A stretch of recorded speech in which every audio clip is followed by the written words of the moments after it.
Hello everybody, welcome back to some NASCAR Heat 5 Legends mod here as we have race 3 of this 10-round season in the playoffs. It's Bristol, a track that we have a very good history at as long as I don't choke. You see the grid right now. Kyle Petty, Jeremy Mayfield, Bobby Labonte, Michael Waltrip are all fighting for the final advancing spots, and we have a three-way tie between Burton, Waltrip, Labonte right now, but only one of those can advance. Maybe none of them will advance. Dale Earnhardt has been tearing it up. He has been unbeatable so far. He has won both races in the playoffs now, so I am hopeful that we can change that here today as Jeff Gordon at Bristol Motor Speedway, where Jeff Gordon had a lot of success. We're running his 2014 Dover paint scheme, actually, that was used in the chase at the time, and he actually won with this paint scheme, and as a Jeff Gordon fan, I was scared for the longest time that was going to be his final win until he won in Martinsville, of course, at the 2015 season in the playoffs, and that advanced him into Homestead. Unfortunately, I was hitting the wall a few more times than Jeff Gordon usually does here, and as we came through 3 and out of turn 4 on our qualifying attempt, it was pretty abysmal. I needed to make some setup changes. It was 16.169 for the lap, P17 here for the Bass Pro Shops night race at Bristol. So that is not the qualifying effort you expect out of us at Bristol, but you can see Richard Petty is on pole. Dale Earnhardt nowhere to be seen in the top 10. He's finally been nerfed, apparently. He's actually side by side with the son of Dale Jr. for the start of this race. At the back of the grid, you can see we got a guy like Waltrip and Petty, two drivers that need good days to advance in this playoff, and same for Bobby Labonte as well. So some names that are in the bubble of advancing, all starting towards the back. So then, getting ready for this green flag, you see Kyle Petty failed pre-race inspection. Wasn't he already starting back there anyway? So what does it even matter? He just decided to manipulate the car and see what he can get away with. But we are ready to get rolling here on the inside line. I hate running the inside here. I actually did tighten up the car for this race. It's going to be green flag racing. It's 125 laps around the high banks in this final Coliseum here in Bristol Motor Speedway, down into turn 1 of the inside of the 97 Ford Mustang of Kurt Busch. You got Dale Jr. in that Budweiser machine just in front of us now, but yeah, you're gonna see me on the inside here pinned down for a few laps. But it's very interesting in these opening races of this season, of this 10 race playoff that we're doing, because the AI, it's been fascinating. There's cars in the first 2 races, Darlington, Kansas as well, that qualify really good, and then they actually fall off unbelievably hard in the race, like within the first lap. So you're always going to notice, it seems like, someone that starts in the top 10 that's actually really slow, and it really changes up the dynamic in the opening moments of stage 1, and then it kind of gets sorted out, obviously. But you can see right here that this time it was actually looking like it might be the 20 of Tony Stewart that was causing this kind of slow up that I was talking about, and you can see me making it 3 wide here, but we can't go anywhere. We get the Home Depot machine in the way, but I passed Rusty Wallace, Kyle Larson now at my inside. I'm getting aggressive here, going around the outside, into the outside wall, too much of the outside at this point, but we get past Tony Stewart. Alan Kolwicki there in the number 7. I'm trying to go around the outside of him as well, and we will get clear on the exit of turn 4. So up into P8 we go as we continue to try and move forward. Cale Yarbrough currently in the number 28, leading the way over the other 28, actually. Ricky Rudd in second place right now as we continue to close in on the back of Joey Logano and your pole winner of Richard Petty, who had kind of fallen off in this race as well, down to P7, about to be P8 as I'm going to send one easily clear that number 43 STP Chevrolet. And then here we go, halfway through just about of stage 1 in a side-by-side battle now that we are engaging with on Joey Logano. However, he was actually going to put up a good fight here on the outside. The inside is not where I prefer to be, but when the driver you're running down just says, hey, I'm going to stay up here, you got to try and make this inside work. Eventually on lap 16 I send one and do get clear of this 22. So a very good comeback in stage 1 from P17 up to P6. Dale Sr., who started P13, is up into the top 5 as well. Lap traffic already playing a role. Greg Biffle way off the pace here today. You see actually in the outside wall, Kyle Petty blows the right front tire. The caution is going to fly. It's already looking like early on that his playoff hopes are over, and Kyle Petty, is he done for the day, is the new question, as nobody is going to come into the pit lane here. So we will stay out and get ready to go green for a short dash to the end of stage 1. The front row, it's the 228 cars. You got Yarbrough. You got the 28 as well of Ricky Rudd. Dale Earnhardt, a bit slow right there. So we're going to have a chance to get clear down to the inside. And you can see on the track map, no car parked in the pit lane. So Kyle Petty is still in the race, but it's been a rough weekend for him. A rough qualifying effort, failing inspection, and then blowing a tire. Are those two related, the tire and the inspection? Who knows? But nonetheless, we get clear of Chase Elliott in that Hooters number 9 Chevrolet. And now Denny Hamlin would power through to the lead, but it wouldn't last long. He would fall back to third pretty quickly, and you can see the 228s with 5 laps to go, coming to 4 to go in stage 1, still scrapping it out. It's quite literally the battle of the 28s here today in Bristol. But Yarbrough, he would actually lose the lead, and then he would lose second place to Denny Hamlin. I would lose talent, so I wasn't losing the lead, but I was losing something. Dale Sr. passes us, Joey Logano as well. We go back down to P6, but the grip in this car was definitely starting to fade away. I did turn on the setting, less grip for my car for this race, because Bristol is usually too easy for the AI to beat them. As you can see me actually run over the 28 of Cale Yarbrough. That was all on me. He's having a rough end of the stage now as we go down into 3 and 4 for the final time, and it is actually going to be Denny Hamlin who would take the lead back and win stage 1 as I continue to lose grip on the exit of turn 2. But Hamlin, your stage winner. You know, Hamlin dominated Darlington and was probably going to win that race, but he had some very unlucky stuff happen, and I think he just had that again because he's not even in the top 10 as we're going green for stage 2. So it looks like he lost a couple of positions in the pit lane, and so did Dale Earnhardt actually. Earnhardt's nowhere to be found, so Earnhardt and Hamlin lose out massively in the pit lane. I look back and I can see Hamlin at least, so very unfortunate for those two drivers now, but we're back underway in stage 2, and in Bristol, it's such a quick race here in NASCAR Heat 5, 125 laps. It sounds like a lot of laps, but at Bristol Motor Speedway, when you're running 15-second lap times, it's not long. It's very quickly getting things done here in Bristol. But I can tell you what, as quick as it goes, that lap count number definitely messes with your head, especially in that final stage. Like, every time I go to Bristol and NASCAR Heat 5, I'm like, oh my god, there's so much left to do here, but it goes so quick at the same time here, so you always got to remind yourself of that. You can see us losing time to the 228s of Yarbrough and Ricky Rudd as I was engaged in a battle with Kyle Busch. Here we are side by side, door to door with the M&M's Toyota Camry. Crazy to think that that era has finally come to an end of Kyle Busch and M&M's here. Now, in this video, I'm recording it 2 days before the new year, but this will be coming out probably in like the first 3 days of January. We are officially in the new year of Kyle Busch in the 8 car. That's kind of crazy to think already now. As you can see, I continue battling with Kyle Busch and actually gave a punt to the 2 of Rusty Wallace and said, thank you very much, gentlemen. I'll finally pass this 18 who I've been battling with, and then I'll go down into turn 1. We'll pass it 2 of Rusty Wallace. Jeff Gordon, Rusty Wallace, they got a little bit of a history at Bristol Motor Speedway, so got to be careful here now as we continue to try and fight now with Kyle Larson in that Valvoline machine, who's oh so good at Bristol as well. Every time I play this game, I just love racing with this AI so much, and it's why I hope so much that we get that 2022 DLC, or I guess we can call it 2023 DLC now. Are we getting it or not? I'm tired of hearing nothing from 704, or not 704, sorry, Motorsport Games, so I don't know what's going on. I've given up hope on that DLC coming out at this point, but I do think it's still going to come out. I just think that it's going to end up being a 2023 paint scheme pack, so I'm going to take a wild guess right now, write it down, wherever, whatever you got to do.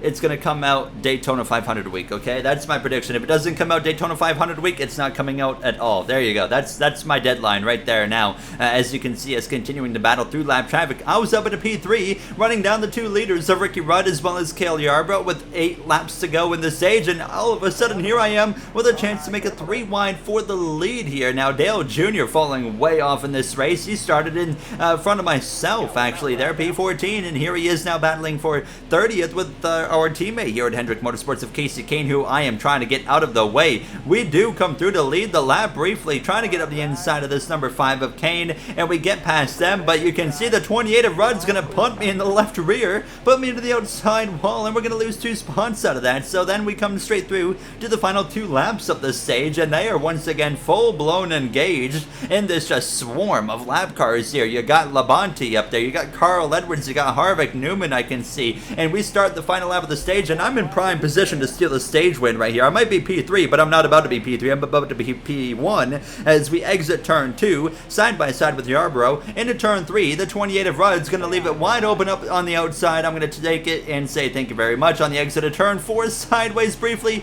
we cross the line. We beat the 28 of Ricky Rudd for the stage victory. Our first stage win, I think, as this 24 car is Jeff Gordon in the beautiful orange Drive to End Hunger Chevrolet here. So it's definitely proven to be a difficult race though, so it's going to be interesting to see how this final stage plays out. But 4 tires, feel, and I was thinking about some adjustments, but I decided to leave the car the way it was, and we would unfortunately lose 3 spots in the pit lane, maybe because of the 1 second of repairs that we made. So Brad Keselowski, he's joined the mix here all of a sudden. You got Rusty Wallace and Kyle Busch just behind us, but we are back underway. It is lap 65, 61 laps remain. Now I can definitely confirm that turning down the grip that I have at Bristol is definitely making a difference here. But at the end of the day, when it comes to Bristol Motor Speedway, NASCAR Heat 5, and the AI, the lap traffic is kind of the thing that has the final say of how a race is going to be dictated, because the player should be able to at least get through the lap traffic way better than the AI can. That was, you know, one thing I hate about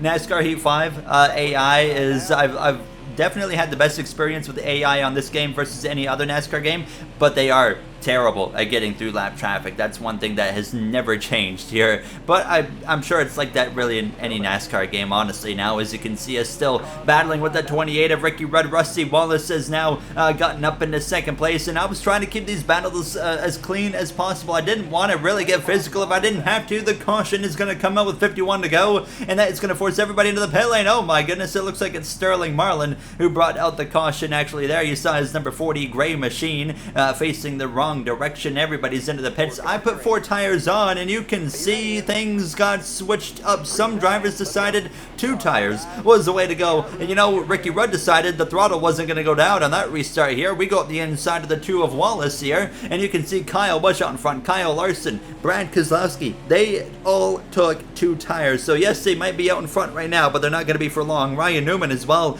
Carl Edwards there, but the mix, they were running pretty rough all day long, but now they have inserted their names into this conversation here as we come through out of turn 2, down this back straightaway, trying to get a little bit aggressive here, get the elbows out, get an opportunity to get past these other cars that have 4 fresh tires. Right now it's Yarborough in the 28, 2 of Rusty Wallace, and then the 28 of Ricky Rudd here, 3 wide on the inside, but then I got this guy Ryan Newman in my way, so let's see if we can make this happen, get to his inside hopefully, but somehow we do get clear of Yarborough. So here we go, game on. We have an advantage. We're the first car now on 4 fresh tires, but we got to be careful to not do things like that. And then I left myself vulnerable, and now we had Ricky Rudd again at my inside. We were 3 wide in the middle between him and Keselowski, and unfortunately Rudd will get past me again in that Javelin number 28 Ford Mustang there, as we were both running down Larson very quick here. But unfortunately you can just see that speed, especially in the middle of the corner, for whatever reason that 28 is able to fly. We do get past Larson shortly after Ricky Rudd does, and we're both running down Kyle Busch, and keep in mind he's on those 2 fresh tires, Kyle Busch is, so it wasn't going to be long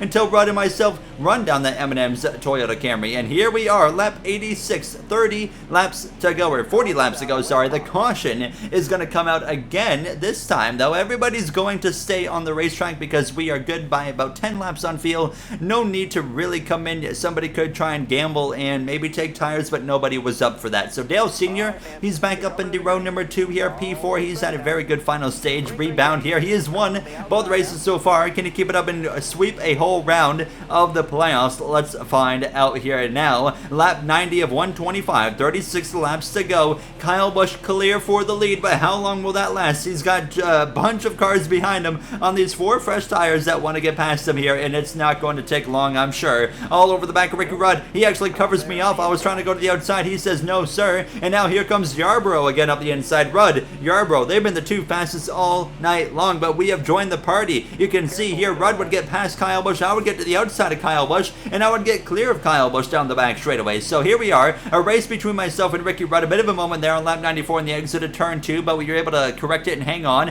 and we would start to close in. We reel in this number 28 machine before too long here. Now 31 laps to go, coming in now lap 97, just below 30, and we are within a few car lengths as we exit turn 4. A bit of a diamond effect there on the corner, and that really gives me a good exit of the corner. Side by side for the lead, but it's not going to be enough right there on the exit of turn 2. We continue this battle with the 28. I know we're in a great position because we're already with them before we even hit lap traffic, but here we are just about clear on the exit of turn 2. We might get clear here. We at least have an opportunity to clear them into turn 3, descend it in a little bit deeper. There we go, slide up in front of that 28, and there we go, up into P1 we go with 25 laps to go. Lap traffic now in full effect here. Lap 105, you can see us cruising past Kevin Harvick, Clint Boyer, Steve Park in this one machine as well. Not even a contest there, and we had built up a nice gap. Kyle Busch had actually rebounded into second place somehow, so he's having a very fantastic final stage with a bit of a tire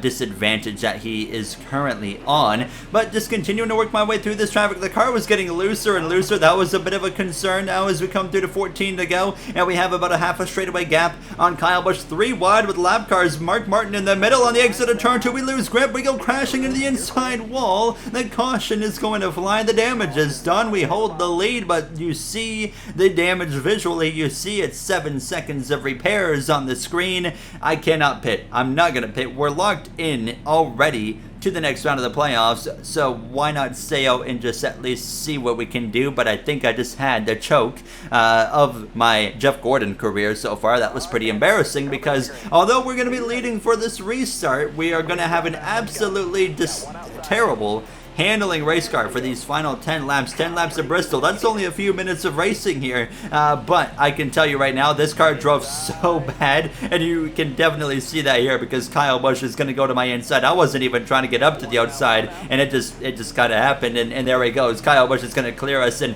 this kind of creates a bit of a domino effect. You know, I was the domino that got knocked over, and now everything is just continuing to fall here as you see the 28 goes by, and after the 28 passes me, well, the 28's going to pass me as well, both the 28s. And then Rusty Wallace was next, Denny Hamlin, they're all coming through on the inside. I had absolutely nothing for these guys, dropping in behind Dale Earnhardt in P7. Thankfully, after Earnhardt, I had a gap to kind of work with, so we would be able to hold off Jimmy Johnson in the Lowe's at number 48 machine. But it's Kyle Busch on 2 tires, somehow hanging on. No one saw this coming. White flag in the air. No one can do anything with him now as we head down into turn 1 for the final time. Earnhardt runs the outside on the exit of turn 2, down the back straightaway for the final time. We could have been in victory lane, but, well, we choked, so it's not going to be us. It's somehow going to be Kyle Busch on 2 tires. So we are going to come through to cross the line for still another respectable finish here, P7, and you see the finishing order immediately. And what's most important, though, is the actual playoff situation. Who is in?